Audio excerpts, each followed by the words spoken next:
Alright, so I'm going to read the Nunehi and other spirit folk out of the Myths of the Cherokee. So if I butcher the pronunciation, it's because I'm not Cherokee, so. Alright, the Nunehi, or Immortals, the people who live anywhere, were a race of spirit people who lived in the highlands of the old Cherokee country and had a great many townhouses, especially in the Bald Mountains, the high peaks on which no timber ever grows. They had large townhouses in Pilot Knob and under the old Niquesi Mound in North Carolina, and another under Blood Mountain at the head of Motley River in Georgia. They were invisible excepting when they wanted to be seen. And then they looked and spoke just like any other Indians.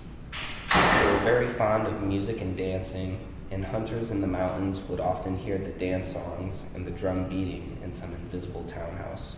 But when they went toward the sound, it would shift about and they would hear it behind them or away in some other direction, so that they could never find the place where the dance was. They were friendly people too, and often brought lost wanderers to their townhouses under the mountains and cared for them there until they were rested and then guided them back to their homes. More than once also, when the Cherokee were hard pressed by the enemy, the Nunehi warriors have come out as they did at Old Niquesi and have saved them from defeat. Some people have thought that they are the same as the little people, but these are fairies no larger in size than children. There was a man in Notley town who had been with the Nunehi when he was a boy, and he told Wayford all about it. He was a truthful, hard-headed man, and Wayford had heard the story so often from other people that he asked this man to tell it. It was in this way. When he was about 10 or 12 years old, he was playing one day near the river, shooting at a mark with his bow and arrows, until he became tired and started to build a fish trap in the water. While he was piling up stones in two long walls, a man came and stood on the bank and asked him what he was doing. The boy told him, and the man said, "Well, that's pretty hard work and you ought to rest a while. Come and take a walk up the river." The boy said no, that he was going home to dinner soon. "Come right up to my house," said the stranger, "and I'll give you a good dinner there and bring you home again in the morning." So the boy went with him up the river until they came to a house. When they went in, the man's wife and the other people there were very glad to see him and gave him a fine dinner and were very kind to him. While they were eating, a man that the boy knew very well came in and spoke to him, so that he felt quite at home. After dinner, he played with the other children and slept there that night, and in the morning after breakfast, the man got ready to take him home. They went down a path that had a cornfield on one side and a peach orchard fenced in on the other, until they came to another trail, and the man said, "Go along this trail across that ridge, and you will come to the river road that will bring you straight to your home. And now I'll ask you to go back to the house." So the man went back to the house, and the boy went along the trail.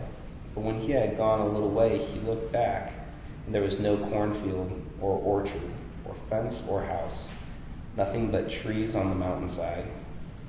He thought it very queer, but somehow he was not frightened, and went on until he came to the river trail in sight of his home. There were a great many people standing about talking, and when they saw him, they ran toward him shouting, "Here he is! He is not drowned or killed in the mountains." They told him they had been hunting him ever since yesterday noon, and asked him where he had been. "A man took me over to his house just across the ridge, and I had a fine dinner and a good time with the children," said the boy. "I thought you'd see Scala here." That was the name of the man he had seen at dinner. "To tell you I was there." But he said, "I haven't seen you. I was out all day in my canoe hunting you." It was one of the Nunehi that made him look like me. Then his mother said, "You say you had dinner there?" "Yes, and I had plenty too," said the boy. But his mother answered, "There is no house there, only trees and rocks, but we hear a drum sometimes in the big bald above. The people you saw were the Nunehi. Once, 4 Nunehi women came to a dance at Notley Town and danced half the night with the young men there.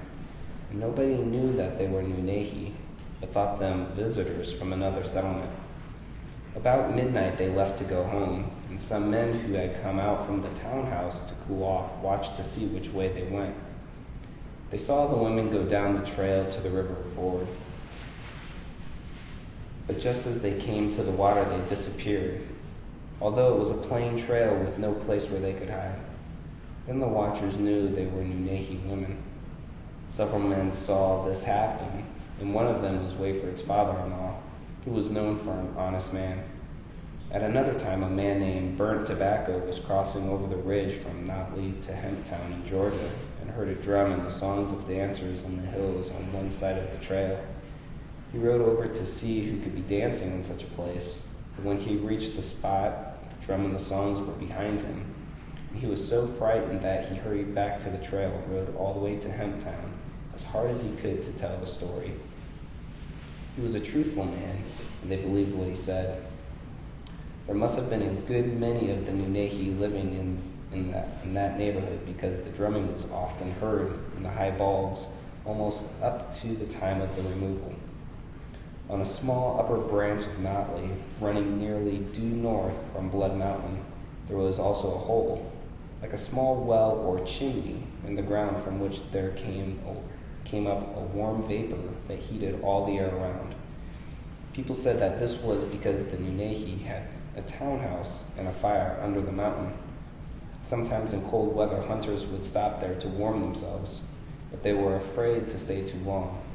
This was more than 60 years ago, but the hole is probably there yet.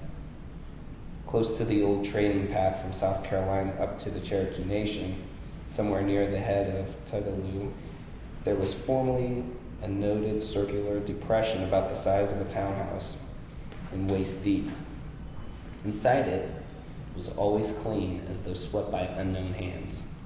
Passing traders would throw logs and rocks into it, but would always on their return find them thrown far out from the hole. The Indians said it was a Nunehi townhouse, and never liked to go near the place or even talk about it, until at last some logs thrown in by the traders were allowed to remain there. And then they concluded that the Nunehi, annoyed by the persecution of the white man, had abandoned their townhouse forever. There is also a race of spirits called the Little People, who live in rock caves on the mountainside. They are little fellows, hardly reaching up to a man's knee, but well-shaped and handsome, with long hair falling almost to the ground. They are great wonder workers and are very fond of music, spending half their time drumming and dancing. They are helpful and kind-hearted, and often when people have been lost in the mountains, especially children who have strayed away from their parents, the Little People have found them and taken care of them and brought them back to their homes. Sometimes their drum is heard in lonely places in the mountains, but it is not safe to follow it, because the Little People do not like to be disturbed at home, and they throw a spell over the stranger so that he is bewildered and loses his way. And even if he does at last get back to the settlement, he is like one dazed ever after. Sometimes also they come near a house at night, and the people inside hear them talking. But they must not go out, and in the morning they find the corn gathered or the field cleared, as if a whole force of men have been at work. If anyone should go out to watch, he would die. When a hunter finds anything in the woods, such as a knife or a trinket, he must say, "Little People, I want to take this because it may belong to them." And if he does not ask their permission, they will throw stones at him as he goes home. Once a hunter in winter found tracks in the snow like the tracks of little children.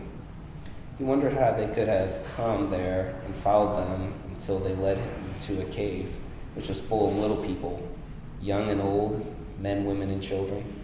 They brought him in and were kind to him, and he was with them for some time. But when he left, they warned him that he must not tell, or he would die.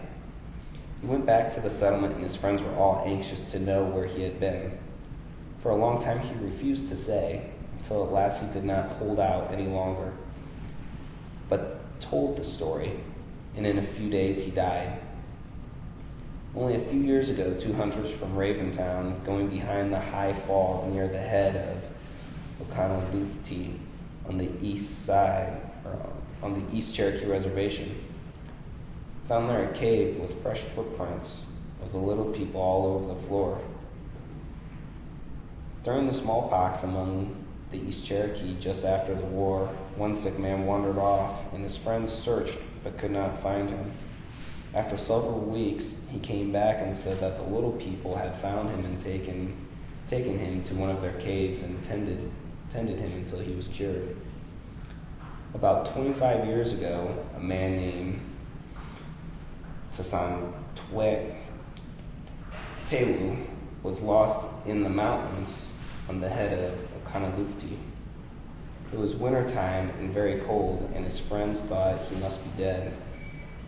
But after 16 days, he came back and said that the little people had found him and taken him to their cave, where he had been well treated and given plenty of everything to eat except bread. This was in large loaves, but when he took them in his hand to eat, they seemed to shrink into small cakes, so light and crumbly that though he might eat all day, he would not be satisfied. After he was well rested, they had brought him part of the way home until they came to a small creek, about knee-deep, when they told him to wade across to reach the main trail on the other side. He waded across and turned to look back, but the little people were gone and the creek was a deep river.